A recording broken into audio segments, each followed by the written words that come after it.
Maraming salamat po sa pagtangkilik ng ating video. Hinihikayat ko po kayong mag-like and subscribe para ma-update kayo sa susunod na nakabanata. Tara at umpisahan na natin.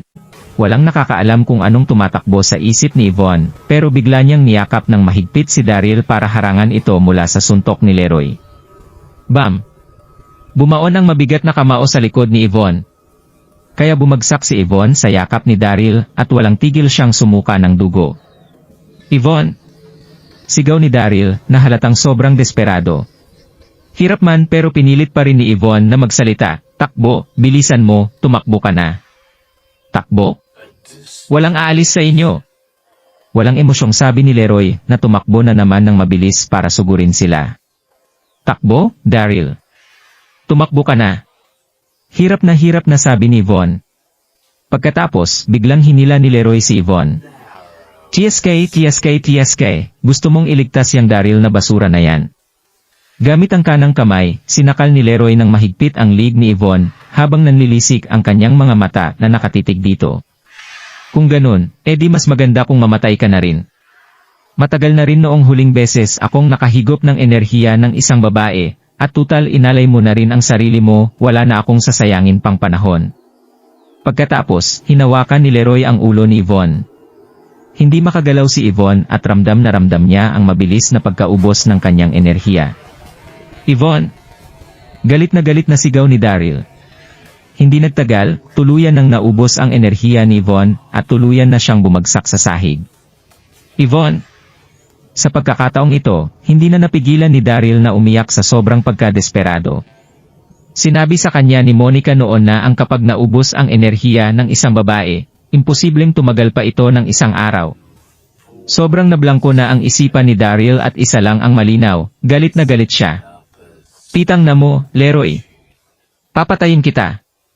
Noong oras na yon, nangibabaw na ang galit kay Daryl at bigla na lang lumabas ang espada ng blood drinking mula sa kanyang kamay, na sinundan pa isang malakas na tunog. Pero, masyadong malakas si Leroy na lalo pang pinalakas ng enerhiya ni Yvonne. At, mukhang magiging isa na siyang level 4 martial saint. Kakaibang teknike talaga ang itim na metodolohiya. Humahalakhak na sabi ni Leroy. Sumalampak si Leroy sa sahig at nag-cultivate bilang preparasyon niya pagiging isang level 4 martial saint. Nang makita ni Abyss Mother Serendipity ang balak gawin ni Daryl, galit na galit siyang sumigaw habang tumatakbo para sugurin si Daryl. Mamatay ka na, Daryl. Pero hindi na tinag si Daryl, bagkus ay hinawi niya si Abyss Mother Serendipity ng kanyang buong lakas. Bam! Pareho silang tumilapon sa sobrang lakas ng enerhiya ng bawat isa. Muli, galit na sumigaw si Abyss Mother Serendipity, level 1 Martial Marquis ka na ngayon. Akala ko pa naman mababaldado ka na noong nawala sa iyo ang lahat ng kapangyarihan mo, at hindi ko naisip na talagang magiging Martial Marquis ka pa. Hindi nagsalita si Daryl, bagkus, tinitigan niya si Abyss Mother Serendipity nang may nanlilisik na mga mata. Yvonne! Mangyak-ngiyak na sabi ni Daryl habang binubuhat si Yvonne. Noong oras na yon, sobrang putla na ni Yvonne at halatang sobrang nanghihina na ito. Lantang-lanta na rin ang buong katawan nito at halatang hindi na ito tatagal. Yvonne, wag mo naman akong takutin o.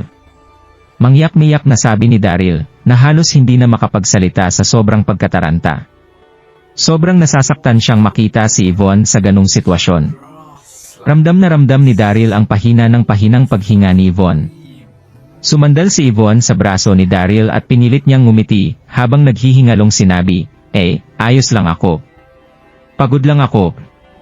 Yvonne, makinig ka sa akin. Magiging okay ka. Magiging okay tayo. Hindi mapakaling sabi ni Daryl. Nang marinig ito ni Abyss Mother Serendipity, bigla siyang humalakhak. Nagawa niyo palang maglandian hanggang sa bingit ng kamatayan. Daryl, kung sa tingin mong makakatakas ka pa dito, huwag ka nang umasa dahil sa ngalan ng lolo mo, ako na ang papatay sa iyo dahil isa kang kahihiyan ng Darby family. Kimumpas ni Abyss Mother Serendipity ang kanyang kamay at hindi nagtagal, lumabas ang kanyang longsword. Pagkatapos, walang pagdadalawang isip niyang tinutok ito kay Daryl. Pero walang planong magpatalo si Daryl, kaya galit na galit niyang inilabas ang kanyang blood-drinking sword, at hinawi ang espada ni Abyss Mother Serendipity. At nang magkaroon ng pagkakatao, nagmamadali siyang tumakbo papalayo habang buhat si Yvonne. Hindi ka pwedeng umalis? Gusto sanang habulin ni Abby's mother Serendipity si Daryl, pero masyado itong mabilis at bigla na lang naglahi parang bula. Hey! Nakatakas na naman si Daryl. Napabuntong hininga na lang si Abby's mother Serendipity sa sobrang galit, pagkatapos, tinignan si Leroy. Noong oras na yon, sobrang lakas ng enerhiya ni Leroy dahil sa ninakaw niyang enerhiya kay Yvonne, at kasalukuyan itong naghahanda na maging isang level 4 martial saint. Gulat na gulat si Abby's mother Serendipity sa nakita niya. Kakaiba talaga si Secmaster Henderson. Parang noong isang araw lang, level 1 martial saint lang siya, tapos ngayon, papunta na siya sa pagiging isang level 4 martial marquis. Hinawakan ng mahigpit si Daryl habang tumatakbo papalayo. Halos kalahating buwan na ang nakakalipas noong huling beses na umulan sa Dunhai City, pero ngayong gabi, bigla na lang umulan ng sobrang lakas, na para bang nakikisabay sa nararamdaman ni Daryl. Yvonne, dyan ka lang ha? Malapit na tayo sa syudad. Malapit na tayo sa ospital, kaya wag kang bibitaw muna. Sigaw ni Daryl habang natatarantang tumatakbo sa ulan. Sobrang kritikal na ng kondisyon ni Yvonne, pero pinilit niya pa ring iangat ang kamay niya para hawakan ang mukha ni Daryl. Daryl, hindi ko inakala na may tao akong mamahalin ng sobra-sobra. Hinang-hina na ang buong katawan ni Yvonne, pero pinilit niya pa ring magpatuloy. Ang tanging hiling ko lang naman ay ang makasama ka, na sa tuwing didilat ako sa umaga, ikaw ang una kong makikita, pero parang hindi ko na matutupad ang pangarap na yun. Mauuna na ako. Sobrang nasaktan si Daryl sa narinig niya, kaya umiiyak siyang sumagot, ano bang pinagsasabi mo dyan? Huwag ka na ngang magsalita ng kung ano-ano, Yvonne. Hirap na ngumiti si Yvonne, anong kung ano-ano, alam kong hindi na ako tatagal at ramdam na ramdam ko yun. Sobrang sakit para kay Daryl na marinig ang mga salitang yon, kaya sa sobrang pagkadesperado, mas binilisan niya ang pagtakbo niya. Sa Donghai City First Hospital. Dahil gabing-gabi na, wala na masyadong doktor at pasyente sa loob ng ospital. Bang! Dumiresto si Daryl sa emergency room at sinipa ng malakas ang pintuan. Shelly. Nasaan si Shelly? Tulungan niyo ako! Hindi mapakaling sigaw ni Daryl. May ilang mga nurse sa emergency room ang kilala si Daryl, kaya dali-dali nilang tinawag si Shelly nang makita si Yvonne, na buhat-buhat nito. Buti na lang at nasa night shift si Shelly, kaya nagmamadali siyang pumunta sa emergency room para asikasuhin si Daryl. Nang makita niyang basang-basa si Daryl, hindi niya mapigilang magtanong, Daryl, anong ginagawa mo dito ng ganitong oras? Bakit basang-basa? Bilisan mo. Iligtas mo siya. Wala sa muod si Daryl na makipagkamustahan sa ngayon, kaya bigla niyang nasigawan si Shelly. Noong oras na yon, halatang-halata kay Daryl ang sobrang pag-aalala na gagawin ang lahat para lang mailigtas ang babaeng buhat-buhat nito. Biglang kinilabutan si Shelly, at natataranta niyang kinapa ang pulso ni Yvonne. Biglang nagbago ang itsura ni Shelly, at kinakabahang sinabi, Daryl. Sobrang hina na ng hininga niya, at mukhang hihinto na ang puso niya anumang oras. Natatakot ako kasi wala naman akong kapangyarihan. Nakayuko lang si Shelly dahil hindi niya alam kung paano niya titignan si Daryl ng diretso sa mga mata sa ganung balita. Matagal na siyang doktor pero ngayon lang siya nakakita ng ganung kondisyon. Hindi alam ni Daryl kung paano siya sasagpot sa sinabi ni Shelly. Gulong-gulo ang isip niya at hinihiling niya na sana ay nagkamali lang siya ng dinig. Si Shelly ang pinakamagaling na doktor sa buong Donghai City. At kapag sinabi niyang wala ng pag-asa, wala na talaga. Hindi na nagsalita si Daryl, at malungkot na lang siyang naglakad palabas ng ospita habang buhat-buhat si Yvonne. Naghihingalong nagsalita si Yvonne, Daryl, huwag mo nang sayangin ang lakas mo. Ang gusto ko lang sa ngayon ay makasama ka sa mga huling oras ko. Sobrang bigat ng puso ni Daryl habang naglalakad palaban ng ospital. Hindi ako naniniwala na hindi kita kayang iligtas. Walang kwenta tong ospital na to, maghahanap tayo ng bago, kaya wag kang bibitaw Yvonne ha. Habang buhat-buhat si Yvonne, desperadong nagikot-ikot si Daryl sa buong Donghai City para maghanap ng doktor. Hindi na mabilang kung ilang ospital na ang pinuntahan nila, pero lahat ng doktor na makakita kay Yvonne, ay isa lang ang sagot, wala na akong magagawa. Lahat ng enerhiya ni Yvonne ay hinigop ni Leroy kaya wala na talagang naiwan sa kanya, kaya wala nang paraan na maligtas siya kahit gaano pa kagaling ang doktor. Tuluyan nang nawala ng pag-asa si Daryl noong lumabas siya sa huling ospital na pinuntahan nila, at hindi niya nakinaya ang galit na nararamdaman niya kaya sumigaw siya ng sobrang lakad. Sa sobrang lakas, rinig na rinig ito sa maraming parte ng Donghai City. Hindi na alam ni Daryl kung ano ang gagawin niya, kaya niyakap niya na lang ng sobrang higpit si Yvonne, habang nasa ilalim sila ng ulan. Patawarin mo ako, Yvonne, patawarin mo ako. Paulit-ulit na humingi ng tawad si Daryl habang walang tigil na umiiyak. Pero pinilit ni Yvonne na bumangon mula sa braso ni Daryl at hinalikan ito sa mga labi nito bago pa ito matapos sa pagsasalita. MMPH. Biglang natigilan si Daryl nang maramdaman niya ang tamis ng mga labi ni Yvonne. Mga ilang minuto rin sigurong tumagal ang halik nila bago muling magsalita si Yvonne. Daryl, huwag ka nang malungkot. Masaya na akong kasama at kayakap ka ngayon. Imbes na mapanatag, lalo lang nalungkot si Daryl sa sinabi ni Yvonne, kaya niyakap niya ito ng mas mahigpit. Matagal na din silang magkayakap nang may biglang naalala si Daryl, tama. Sigurado ako na may solusyon ang ninong ko para rito. Maraming alam ang ninong ko sa martial arts, kaya sigurado ako na makakahanap siya ng paraan para mailigtas ka. Bakit ba kasi nakalimutan ni Daryl ang ninong niya? Noong oras na yon, biglang nagkaroon pag-asa si Daryl. Muli niyang binuhat si Yvonne, at nagmamadali siyang tumakbo para pumara ng taxi papunta sa mansyon ng mga Carter. Inabot na sila ng madaling araw sa kalsada, at nang makarating sila sa mansyon ay pasikat na ang araw. Mabilis na dumami ang mga tao sa kalsada kahit pa medyo mahamog ang paligid dahil sa naging pag-ulan kagabi. Kitang-kita ang mansyon ng mga Carter dahil sa malaki at napaka-elegante nitong struktura. Noong oras na yon, kasalukuyang umiinom si Zoran ng kanyang tsaa sa kanilang hallway. Ang pag-inom ng tsaa ay isang kaugalian na nakasanayan na ni Zoran sa loob ng 20 taon. Sir, nandito po ang young master. Nagmamadaling sabi ng katulong. Nandito si Daryl. Sobrang saya ni Zoran nang marinig ito, kaya dali-dali niyang inilapag ang tasa ng tsaa niya para masayang salubungin si Daryl. Ninong! Pero bago pa man makatayo si Zoran, ay hindi mapakaling nagsalita si Daryl, na buhat-buhat si Yvonne. Tumambad kay Zoran ang Daryl na namamaga ang mga mata at basang-basa sa ulan ang buong katawan, habang may buhat-buhat na naghihingalong babae. Hindi siya makapaniwala kaya nagmamadali siyang naglakad palapit dito. Daryl, anong nangyari? Bakit ka nandito? Dad. Noong oras na yon, biglang lumuhod si Daryl at nagmakaawa, Ninong, parang awa mo na. Iligtas mo si Yvonne. Nagmamakaawa po ako sa inyo. Habang nagsasalita si Daryl, paulit-ulit siyang yumuko, na parang hindi na nararamdamang nauuntog na ang ulo sa sahig, kaya pagkalipas lang ng ilang segundo ay duguan na ang noo niya. Dahil dito, sobrang naawa si Zoran kay Daryl kaya inalalayan niya itong tumayo. Nang tignan niya si Yvonne, sobrang nagulat siya sa sitwasyon nito. Naubos ba ang spirit energy ng babaeng ito? Ninong, may paraan po ba para mailigtas siya? Hindi mapakaling tanong ni Daryl, na halatang umaasa ng kahit kapiranggot na magandang balita.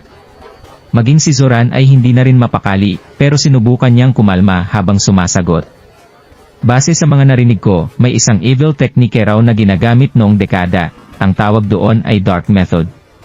Pagkatapos mag-cultivate, pwedeng higupin ng isang tao ang spirit energy ng iba.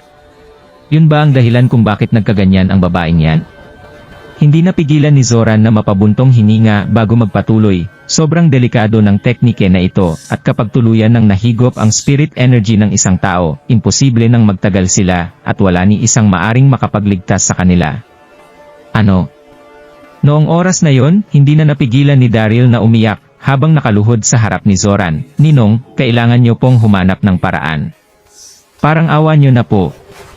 Pero kahit anong awa ni Zoran, alam niya naman sa sarili niya na wala rin siyang magagawa, kaya inalalayan niya si Daryl na tumayo at sinabi, Daryl, wala talaga akong alam na paraan kung paano kita matutulungan. Sa pagkakaalam ko kasi wala nang paraan para mailigtas ang isang taong naubos na ang spirit energy, at base sa nakikita kong kondisyon ng babaeng ito, mukhang hanggang mamayang gabi na lang siya. Kaya sa tingin ko, mas maiging huminto ka na sa paghahanap ng paraan at sulitin mo na lang ang mga natitirang oras niya.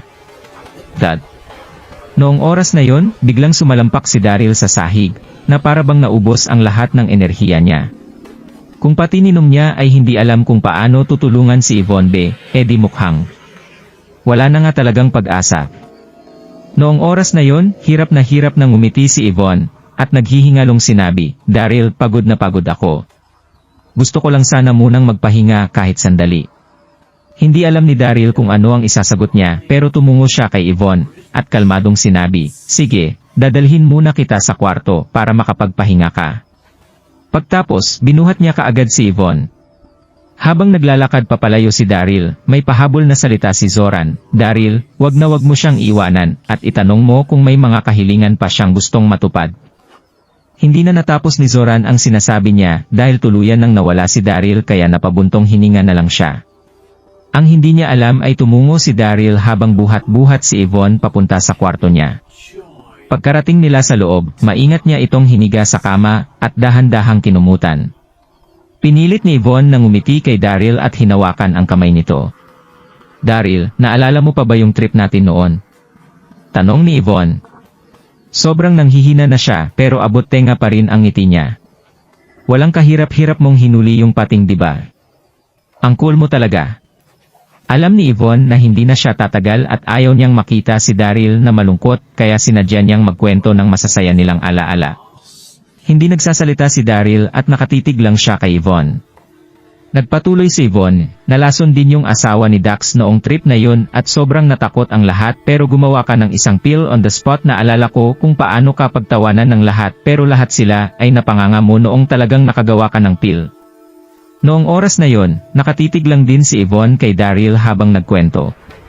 "Alam mo ba na mula noong araw na yon, ikaw na ang aking naging mighty and manly hero. Walang sino man ang papantay sa'yo." Pero sa kalagitnaan ng kwento, biglang nahirapang huminga si Yvonne. Kaya sobrang natakot si Daryl at aligagang sinabi, "Huwag ka nang magsalita, magpahinga ka lang muna." Sobrang sakit para kay Daryl nang nakikita niya. Ilang oras na lang ang natitira para kay Yvonne, pero wala akong magawa para iligtas siya. Anong klaseng bayani ako? Anong klaseng lalaki ako? Pero umiling si Yvonne, at nakangiting sinabi, "Marami pa akong gustong sabihin sa'yo, at gusto kong marinig mo ang lahat ng yun. Kaog hindi ko nagawa ngayon, sigurado akong pagsisihan ko ito ng sobra." Abot tenga ang ngiti ni Daryl at mangyak-ngyak na sinabi, "Sige. Mag-usap tayo. Nakikinig ako." Maingat na hinawakan ni Daryl ang kamay ni Yvonne habang nagsasalita.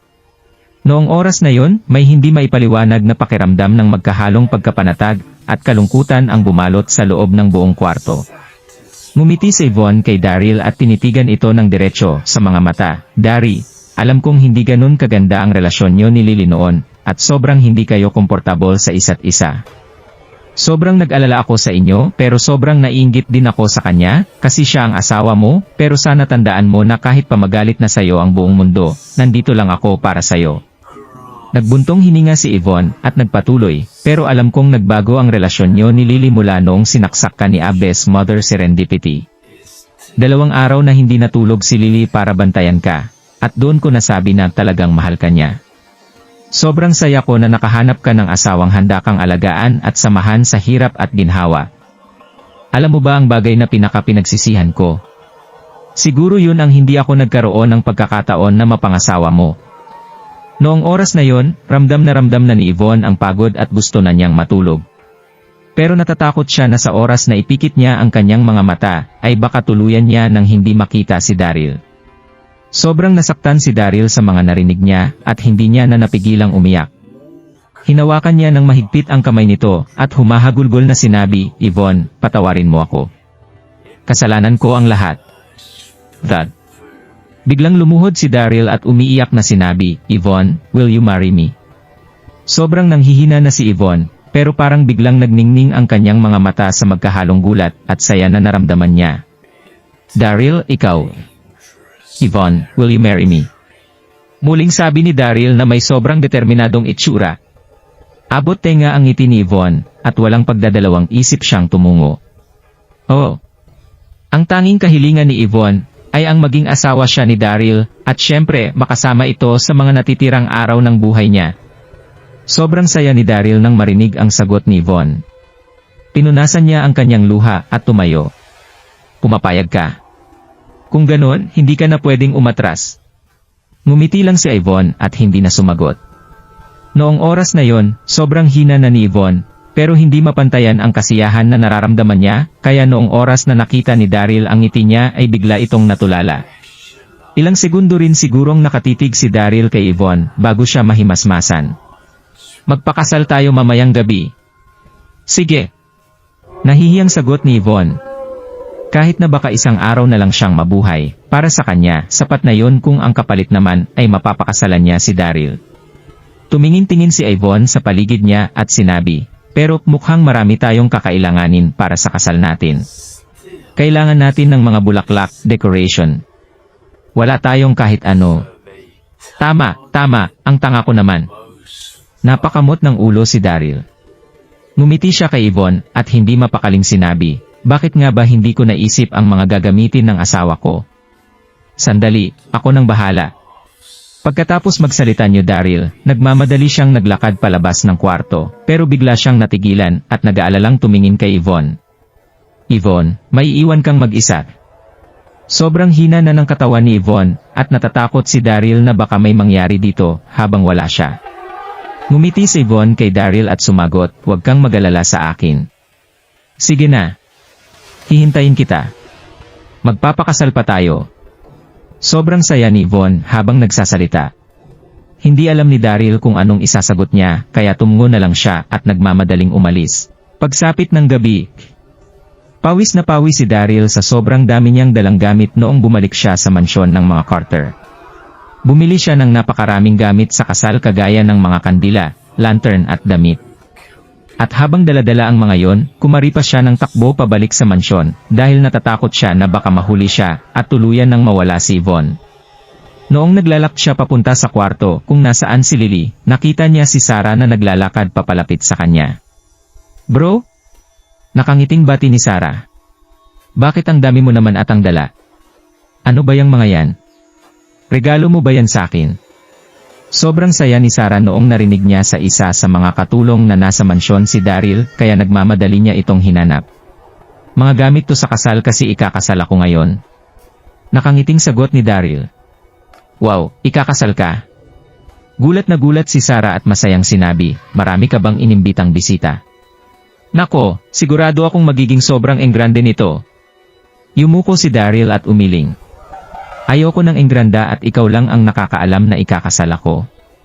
Abot tenga ang ngiti ni Sarah nang marinig ang sinabi ni Daryl. Ako lang ang may alam nito. E di pwede akong umattend sa kasal mo. Malungkot nang umiti si Daryl at sumagot, sige. Bumalik na rin kaagad si Daryl sa kwarto kung nasaan si Yvonne at buti na lang at nandoon ang kinakapatid niya, kaya may katuwang na siyang mag-ayos ng mga dapat ayusin. Sobrang saya ni Sarah na sumunod sa loob ng kwarto, pero ang hindi niya alam ay sobrang kritikal na ng lagay ni Yvonne, at mamatay na ito ngayong gabi. Nang makita ni Yvonne si Daryl, agad siya ang umiti, pero sobrang nagulat siya sa nang makita niya si Sarah na nakasunod kay Daryl. Ang batang ito. Ngumiti si Daryl at sumagot, kinakapatid ko siya. Nalaman niya na ikakasal tayo kaya sumama siya sa akin, para tulungan tayo. Tumungo si Yvonne at ngumiti. Ang bait ng kinakapatid mo. Nang marinig ito ni Sarah, kinikilig siyang sumagot, Sister-in-law, sobrang ganda mo at ang swerte ng kapatid ko na maikasal sa isang napakagandang babae. Nagtinginan na lang sina Daryl at Yvonne at wala nang sumagot sa kanila. Pagkalipas ng halos 1 minuto, inabot ni Daryl kay Sarah ang mga decoration na hawak niya at sinabi, ipagkakatiwala ko na sayo ang lahat ah. Ikaw nang bahalang magpaganda sa kwarto. Sige. Sobrang saya ni Sarah na tinanggap ang mga decoration, at wala na siyang sinayang na oras, at inayos niya na kaagad ang mga bulaklak. Huminga ng malalim si Yvonne, at hirap na sinabi kay Daryl, Daryl, pwede ka bang mangako sa akin? Oo naman. Kahit ano. Sabihin mo lang sa akin at gagawin ko. Walang pagdadalawang isip na sagot ni Daryl. Pinilit ni Yvonne nang umiti at sinabi, sa kasal natin mamaya, pwede bang wag kang umiyak? Gusto kong baunin sa kabilang buhay ang masaya nating kasal kasi masaya akong ikakasal sayo, at ayokong maalala ko to ng malungkot at umiyak tayo. Sige. Hirap na sagot ni Daryl habang inaalalayan si Yvonne na umupo. Yvonne, ngayon ang kasal natin kaya masaya ako. Bakit naman ako iiyak? Tignan mo, binilhan kita ng mga wedding gown, anong gusto mong suotin dito? Nilabas ni Daryl ang mga wedding gown na binili niya, at nasa 20 ata ang lahat ng mga ito. Daryl. Hindi inaasahan ni Yvonne ang mga naging kilos ni Daryl at sobrang saya niya dahil doon. Bakit?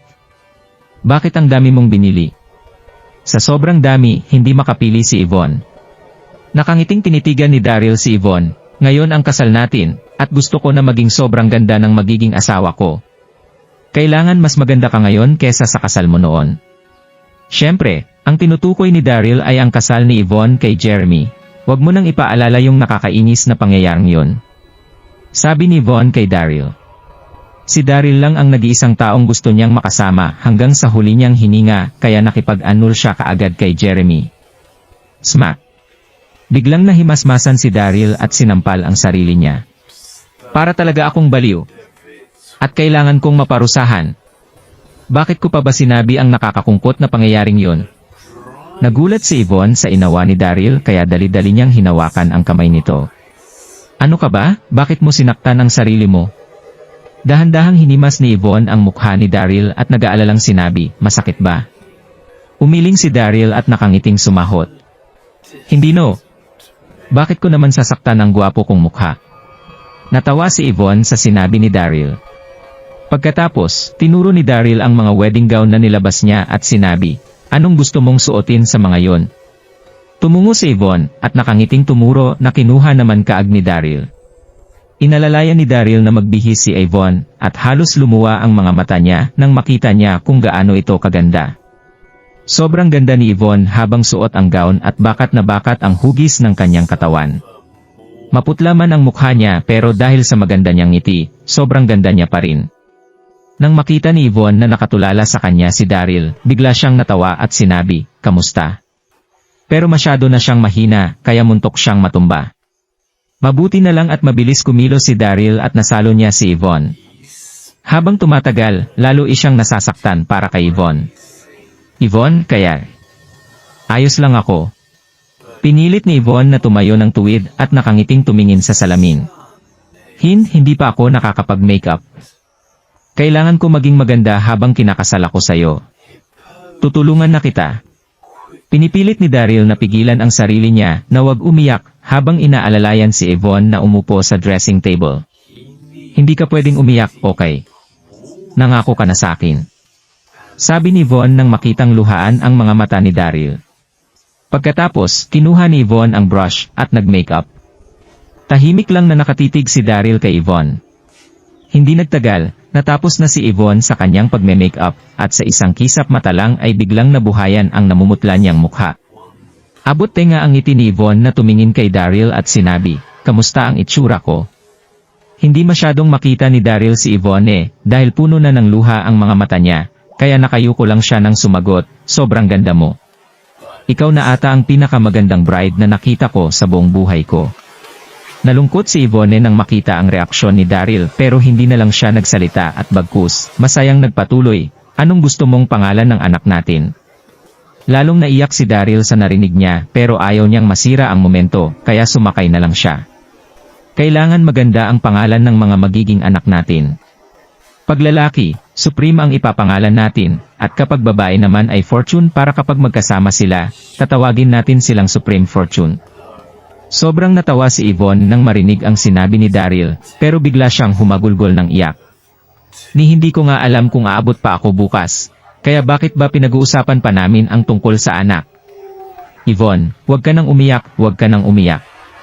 Paulit-ulit na sabi ni Daryl habang niyayakap si Yvonne ng mahigpit. Magiging okay ka. Magiging okay ka. Magkakaroon tayo ng magandang buhay at magkakaroon tayo ng maraming anak. Sige, hindi ako iiyak, hindi ako iiyak. Pinunasan ni Yvonne ang luha niya at nakangiting sinabi, sige na, umpisahan na natin ang kasal. Sige. Hinawakan ni Daryl ang kamay ni Yvonne at tumayo. Sakto, natapos na rin si Sarah sa pagde-decorate ng kwarto. Sobrang saya ni Sarah nang makita niyang nakaluhod na ang dalawa. Mag-upisa na ba kayo?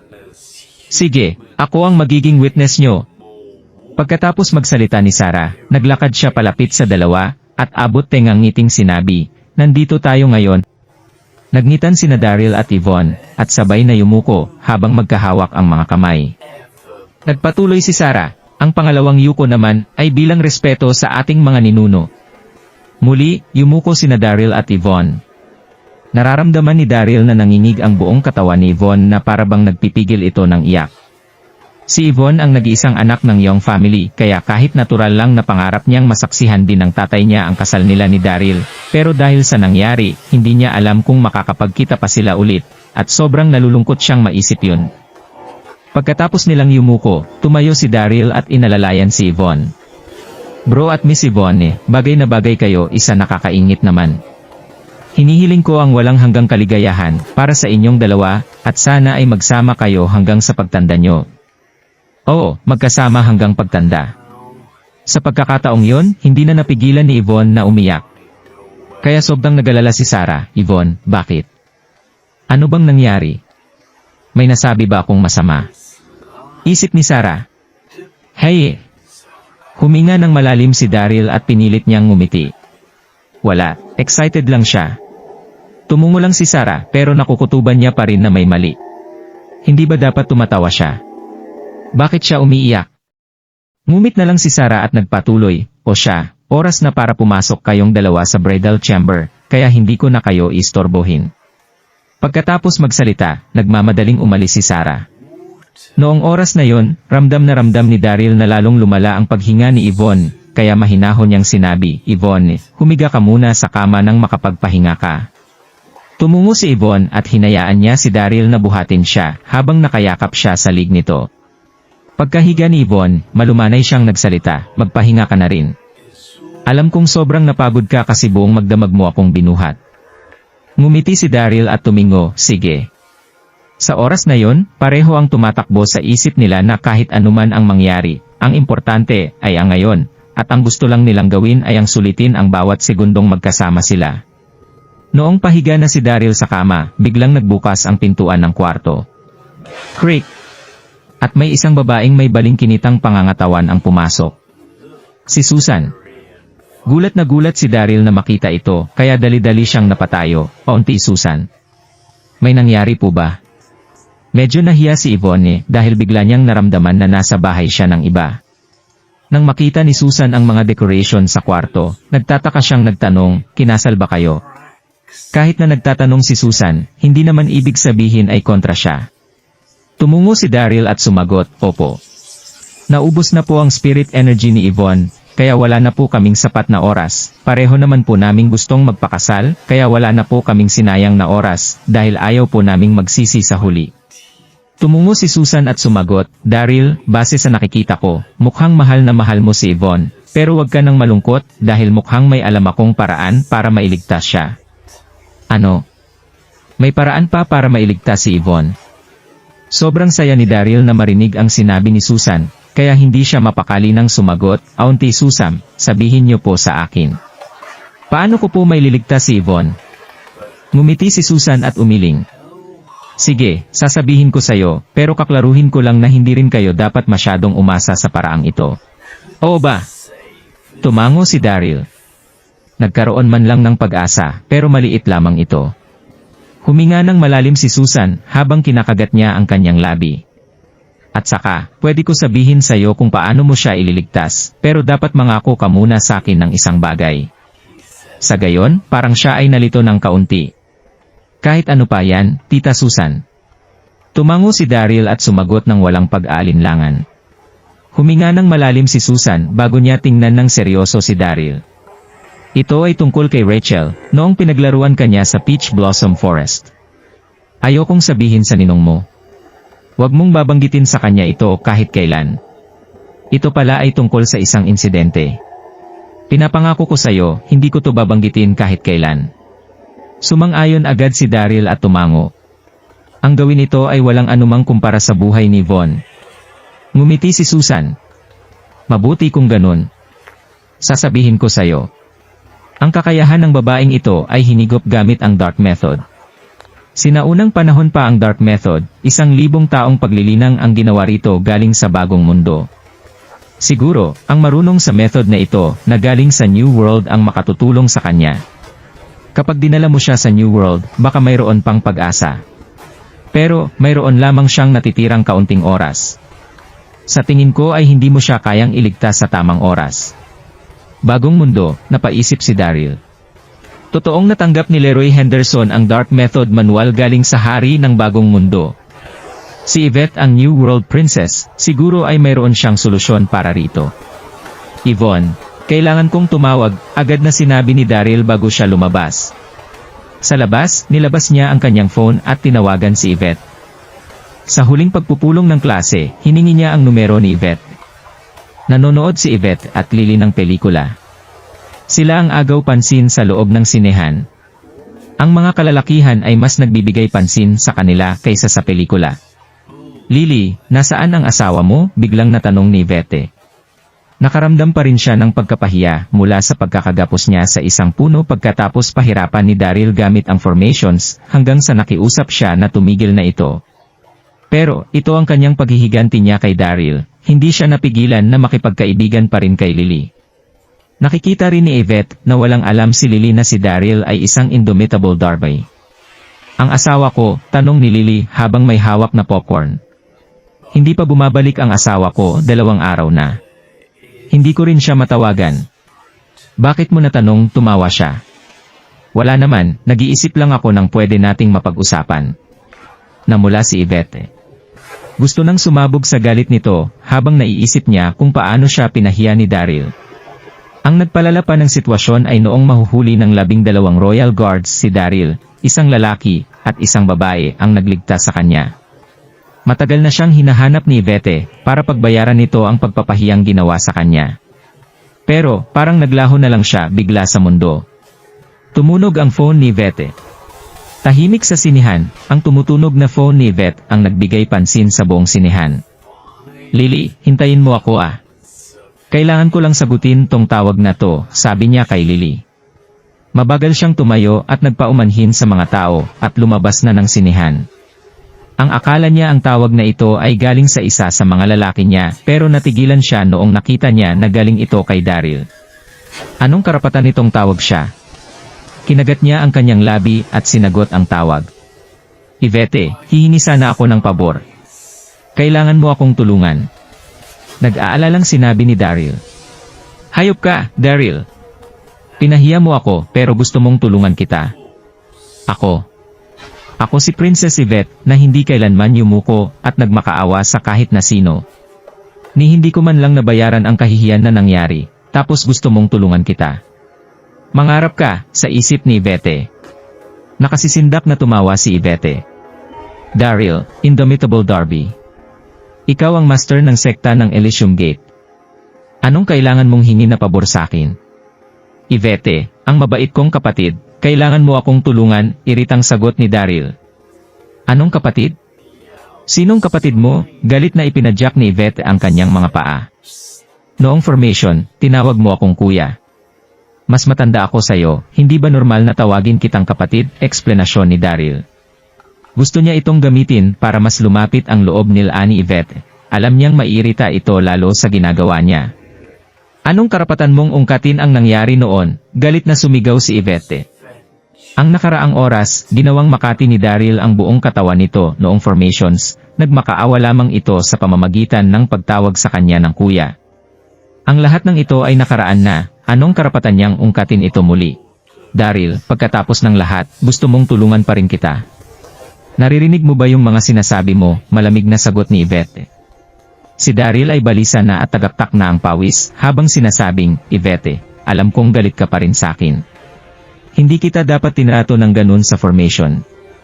Pasensya ka na, pero desperado na akong humihingi ng tulong sa'yo. Kapag tinulungan mo ako, gagawin ko ang lahat ng gusto mo. Namamaos na ito kakasigaw. Tagaktak na ang pawis mula sa kanyang ulo. Natuwa si Yvette sa sinabi niya. Sige, sabihin mo. Anong tulong ang maibibigay ko sa'yo? Meron akong kaibigan, at kakayahan niya ay nahigop. Mayroon ka bang paraan para mapagaling siya? Tanong ni Daryl. Ano? Ang kakayahan niya ay nahigop, napaisip si Yvette. Tumaas ang kilay ni Yvette. Dahil ba ito sa dark method? Mayroon lamang isang paraan ng paglilinang na kayang higupin ang kakayahan ng isang tao. Ang manual ay nakatago lamang sa library ng palasyo. Dahil sa kakaiba nitong lakas, ang tatay niya ay ipinagbawal ang dark method. Oo. Kaya mo ba siyang iligtas? Sabik na tanong ni Daryl. Nararamdaman ni Yvette na hindi mapakali si Daryl. Ngumiti siya at sinabing, hindi ako ganun kalakas, hindi ko siya kayang iligtas. Parang nabagsakan ng lupa si Daryl sa sinabi ni Yvette at nawalan nagpag-asa. Ang pagkawala ng pag-asa ay dumaloy sa kanyang buong katawan. Pero, may alam akong acupuncture method na tinatawag na Sterling Life Method. Makatutulong ito para pahabain ang kanyang buhay. Sabi ni Yvette. Ang Sterling Life Method, tanong ni Daryl, nakaramdam siya ulit ng pag-asa. Ngumiti si Yvette at sinabing, hanggat sa humihinga pa siya, pwede ko yon gawin sa kanya. Magtutusok ako ng 3 sterling needles sa kanya. Makatutulong ito sa kanya para mabuhay pa siya ng 3 buwan pa.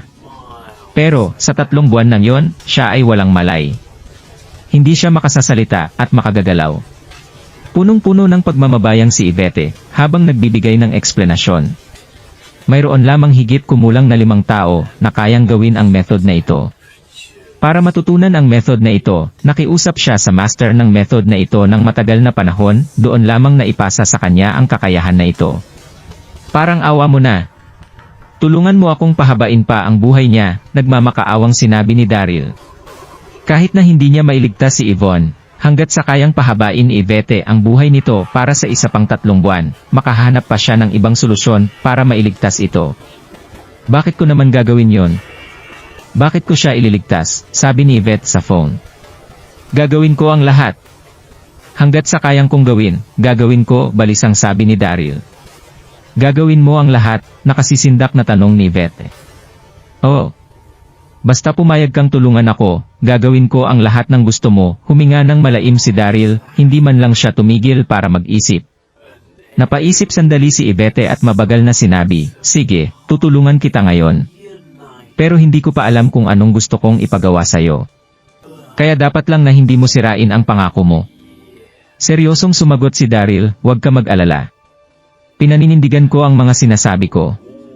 Pupunta ako sa Carter Mansion sa Mid-City. Pumunta ka doon. Bilisan mo. Natatakot ako na baka hindi na siya tumagal, balisang sinabi ni Daryl, paiyak na siya.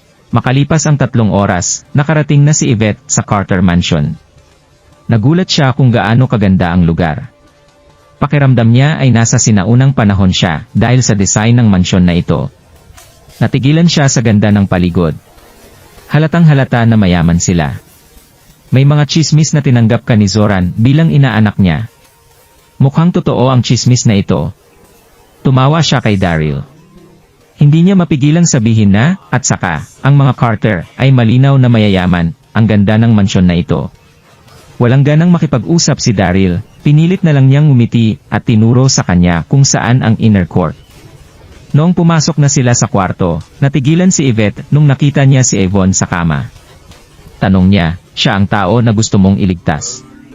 Kahit hindi nakapupunta si Yvette sa Hexad School nitong mga nakaraan, nakilala niya pa rin si Yvonne dahil ito ang tagapagmana ng Young family at siya ay sikat sa kanilang paaralan. Hindi na kayang hintayin ni Yvonne na makabalik pa si Daryl, nakatulog ito ng mahimbing. Oh, pakiusap Yvette, pakibilisan mo. Tumango si Daryl. Nag-isip-isip pa si Yvette. Sinuri niya ang paligid at sinabing, kinasal kayo rito. Tumango si Daryl. Ang swerte mo namang hayop ka. Hindi sapat na sayo si Lily pero pinakasalan more in si Yvonne, nang asar siya. Pwede bang iligtas muna natin siya, hindi na mapakali si Daryl. Tagaktak na ang pawis niya. Nako. Ang master ng sekta ay hindi na mapakali.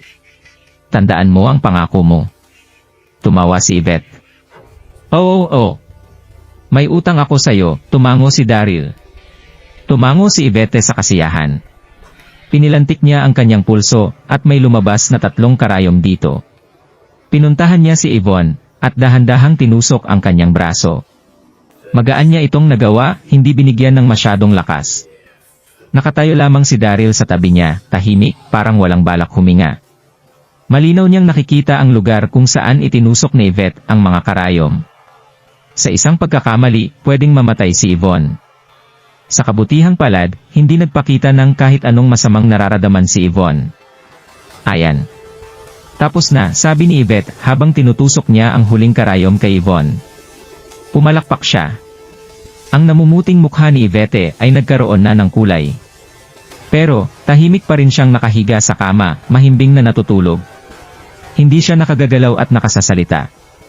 Pero naririnig niya ang mga sinasabi mo. Nakangiting sabi ni Yvette bago siya naging seryoso. May isa pa palang bagay na dapat kong ipaalala sa'yo. Isang beses lang pwedeng gamitin ang Sterling method. Walang pwedeng humawak ng 3 karayom na yan sa braso niya. Walang sino man. Kapag may natanggal sa mga karayon na yan, magigising siya at ang katawan niya ay babalik sa dati, na sa tingin ko ay mayroon na lang 3 oras para mabuhay. Magiging maingat ako. Sagot ni Daryl. Naisip niyang ibalik si Yvonne sa mansyon ni Lily sa Donghai City. Pwede siyang magpahinga roon sa susunod na 3 buwan para walang makaistorbo sa kanya. Pagkatapos ng lahat, wala namang bumibisita sa mansyon na yon, ligtas ang mga karayom doon. Tandaan mo, may utang ka pa sakin. Sabi ni Yvette. Kumaway siya at sinabing, CJ, alis na ako. Tumalikod siya at umalis na sa Carter Mansion. Noong gabi, natulog si Daryl sa sahig habang binabantayan si Yvonne. Natatakot siya na baka kapag natulog siya sa kama, masagi niya ang mga karayom habang tulog siya. Hindi siya nakatulog ng maayos, matigas at malamig ang sahig. Sa susunod na araw, may eyebags na siya. Binalik niya si Yvonne sa Donghai City. Nang papunta sila roon, tinawagan niya si Zephyr, at tinuruan niya ito para utusan ang kanyang mga tao para maghanap ng lunas sa nangyari kay Yvonne. Tanghali noon nung naibalik ni Daryl si Yvonne sa bahay, at napagtanto na walang tao rito noong pagpasok niya. Diretso niyang dinala si Yvonne sa kwarto, nalito siya ng kaunti, at hindi siya sigurado kung sasama ang loob ni Lily na inuwi niya si Yvonne sa bahay. Sa pag-iisip niya kay Lily, tinawagan niya ito. Agad na sinagot ni Lily ang tawag, masaya niyang sinagot ito. Asawa ko. Sa wakas tumawag ka. Nasaan ka ba nitong nakaraang 2 araw? Walang balita si Lily kay Daryl nitong mga nakaraang araw. Siya ang magkakasakit na sa pag-aalala. Tumawa si Daryl at sinabing, may nangyari lang. Sumimangot siya dahil naririnig niya ang mga sinasabi sa kabilang linya. Lily, nasaan ka? Tanong niya. Masayang sinabi ni Lily, nasa concert ako ni Angela Angel. Sa Donghai Television Station. Hanapin mo ako. Pamilyar si Angela Angel kay Daryl, isang sikat na pop star sa entertainment industry. Noong high school pa si Daryl, Angela's The Invisible Wings ang pinakasikat na kanta sa buong bansa. Ang mga album niya ang nasa top sales chart ng ilang araw, nakuha niya ang titulo na First Diva. Pero nitong mga nakaraan ay kaunti na lang ang nagagawa niyang album, siya ay aktibo pa rin sa ibang entertainment programs. Sa loob ng 2 taon, isa siya hurado at guro sa reality TV competition, The Ethereal Singer. Marami na siyang naturuan na ngayon ay pop stars na. Tinanghal siyang legend sa entertainment industry. Marami ang nagmahal sa kanya. Asawa ko, dali punta ka na. Hindi pa nagsisimula yung concert, kaya hihintayin kita, sabi ni Lily. Sige, hintayin mo ako. Nandyan na ako maya-maya. Sagot ni Daryl. Napagdesisyonan niyang sabihin kay Lily ang tungkol kay Yvonne sa personal. Sa Donghai Satellite Television Building, ang isa sa mga magandang lugar sa Donghai City, maraming galas at concerts ang naganap dito. Ang concert ni Angela Angel ay isang malaking kaganapan sa Donghai City, at maraming mayayaman na fans ang pumunta para suportahan siya. Mga fans nang galing pa sa iba't ibang bansa para lang makita at mapanood siya. Nang makarating na si Daryl sa building, ang parking ay punong-puno ng magagarang kotse. Marami ng tao. Excited na ang mga fans, namamangha siya sa kasikatan ni Angela. Si Giselle Lind, ang isa sa mga tao niya sa entertainment company, ay sikat na, pero hindi kasing sikat ni Angela. Pagkatapos ng lahat, bago pa lang si Giselle sa industriya. Ang concert na ito ay mas malaki kaysa sa Donghai City's annual Mid-Autumn Festival Gala. Kapag ang mayayaman ang pumupunta sa mga concert, iba sila sa mga ordinaryong fans lang. Naglakad si Daryl sa gitna ng maraming tao at pumunta kung nasaan si Lily. Ang lugar na ito ay para sa mga mayayaman at VIPs. Ang mga ordinaryong fans ay nasa labas lamang. Ang lugar ay maraming tao, marami rin ang nakaupo sa 100 bilang ng sofa na narito. Nakita agad ni Daryl si Lily, at napansin ang dalawang babae na katabi niya, si Cersei Newman at Evelyn Featherstone. Ha? Bakit nandito si Evelyn, sa isip ni Daryl? Sinuri niya ang paligid. Aaminin niya, 3 babae na maganda ang magkakasama, isa itong magandang tanawin. Nakasuot ng puting formal na damit si Lily at limited worship crystal of heels. Ang sexy niya at elegante tingnan. Si Cersei naman ay nakasuot ng itim na bestida, mukhang misteryosa, at malamig at si Evelyn naman ay cute sa suot niyang pantalon at fleece top. Siya ay narito ngayon para makisama kay Cersei. Pero, sabi ni Cersei na manonood siya ng concert, kasama ang isa pang kaibigan niya, kaya sumama si Evelyn. Kahit na bata pa si Evelyn, mukha siyang mature. Silang 3 ang nakabibighani sa ganda, at nakikita ni Daryl na maraming nakatingin na lalaki sa kanila. Asawa ko, nagkita si Lily at Daryl. Pinuntahan niya ito at niyakap. Ano? Asawa niya, to, sa isip ng mga lalaki nang tiningnan nila si Daryl na may halong inggit at inis. Gusto nilang suntukin ito sa isip nila. Hindi pinansin ni Lily ang tingin ng mga lalaki, habang nakahawak siya sa kamay ni Daryl at nakangiti. Asawa ko, kilala mo si Cersei diba? Hindi ko na siya kailangang ipakilala sa'yo. Ito si Evelyn Featherstone, kaibigan ni Cersei. Kasali siya sa Lion Slaughtering Conference.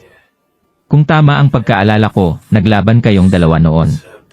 Pinakilala ni Lily si Evelyn, na hindi napagtantong magkakilala na si Evelyn at Daryl noon pa. Galit na nakatingin si Evelyn kay Lily nagulat at sinabing, Lily, asawa mo siya. Noong unang makilala ni Evelyn si Lily, akala niya maganda at mabait ito. Sinong mag-aakala na ang isang mabait na babae ay papakasalan ang isang hayop na to? Hindi tama to. Natigilan si Lily habang siya rin ay natawa. Kilala niyo ang isa't isa. Walang gustong kumilala sa kanya. Isa siyang tae ng kalabaw, pinagdikit ni Evelyn ang kanyang mga labi. Nahirapan si Lily sa sagot ni Evelyn. Sinamaan niya ng tingin si Daryl. Ang asawa niya ay mabuti sa lahat ng bagay maliban sa siya malandi ng kaunti. Sino ang makaalam kung anong ginawa ni Daryl para masaktan si Evelyn ng ganun? Hindi mapigilan ni Cersei na tumawa. Kinuha niya ang kamay ni Evelyn at sinabing, Hoy Evelyn! Tigil mo nga yan. Alam niya ang labanan sa kanila ni Daryl. Hindi naman ito seryoso, pero hindi lang nila kayang tiisin ang isa't isa. May tensyon palagi kapag nagkikita sila. Siguro ay magkaaway sila sa dati nilang buhay. Naguluhan si Evelyn. Naalala niya ang mga oras noong tinawag niya itong mabuting kuya.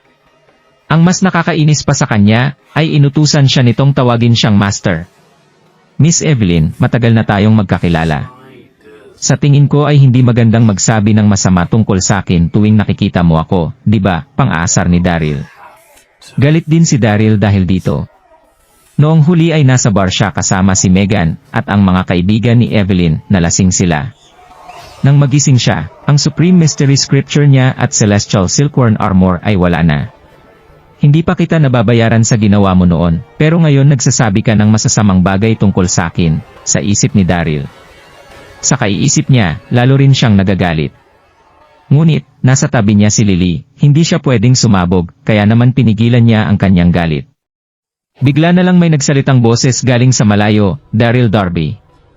Tiningnan niya sa paligid kung sino ang tumawag sa kanya. Ito ay si Jeremy Langley, at ang kaunti sa kanya mga tao.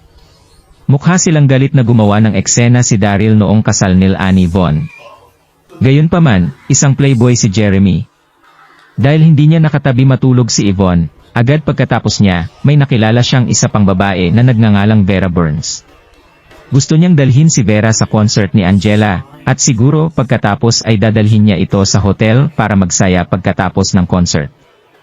Sinong mag-aakala na makikita niya si Daryl dito? Galit si Jeremy habang sinusumpa niya sa isip niya si Daryl. Kung hindi dahil kay Daryl, siguro ay nakatabi na niyang matulog si Yvonne, at masayang nagpalipas ng gabi. Inagaw ni Daryl ang asawa niya sa kanya, hindi niya ito mapapatawad. Talagang binalak mong bumalik sa Donghai City. Nangangati ka siguro mamatay, malamig na sinabi ni Jeremy, habang pinupuntahan siya ng kanyang mga tao. Bakit ako matatakot? Tiniklop ni Daryl ang kanyang kamao. Hindi niya pa nababawian si Jeremy para sa pagpilit nito kay Yvonne na pakasalan siya. Kapag nagkita ang magkaaway, ang udyok ng pag-aaway ay mas malakas. Ang paligid ay masyadong mataas tensyon at maraming tao ang nakatingin sa kanila, nag-abang. Hinila ni Vera si Jeremy at sinabing, nandito tayo para manood ng concert. Huwag mo silang abalahin sa mga drama mo. Hayaan mo na siya. Tumango si Jeremy. Tinuro niya si Daryl at mayabang na sinabi, narinig mo ba yon? Sabi ng jowa ko na huwag ka nang abalahin. Ayokong sirain ang mood, kaya kung luluhod ka at hihingi ng patawad, hahayaan na kita. Humingi ng patawad, huminga ng malalim si Daryl. Hindi na niya maitago ang galit niya. Kapag naiisip niya na 3 buwan na lang ang meron si Yvonne para mabuhay, lalo siyang nagagalit. Sa tingin ko ay hindi mo kaya ang patawad ko. Tiniklop ng madiin ni Daryl ang kanyang kamo, parang babaon na ang mga kuko niya sa kanyang balat. Isang malakas na tawa ang narinig. Baliw na ba siya? Wala nga siyang kapangyarihan. Saan siya kumuha ng lakas ng loob para makipag-away? Oo nga, baka gusto niyang mamatay ng maaga. Ang mga nagchichismisan sa paligid ay lalong nagpalala ng sitwasyon. Naramdaman ni Lily na delikado na ang sitwasyon, nataranta siya, bigla na lang tumayo at sinabing, asawa ko, wag mo na siyang awayin. Humingi ka na lang ng paumanhin sa kanya. Kung nagustuhan mo ang mga ganitong video, huwag mong kalimutan mag-like and subscribe. Panoorin mo na rin ang mga naunang kabanata para lalong maubos ang oras mo.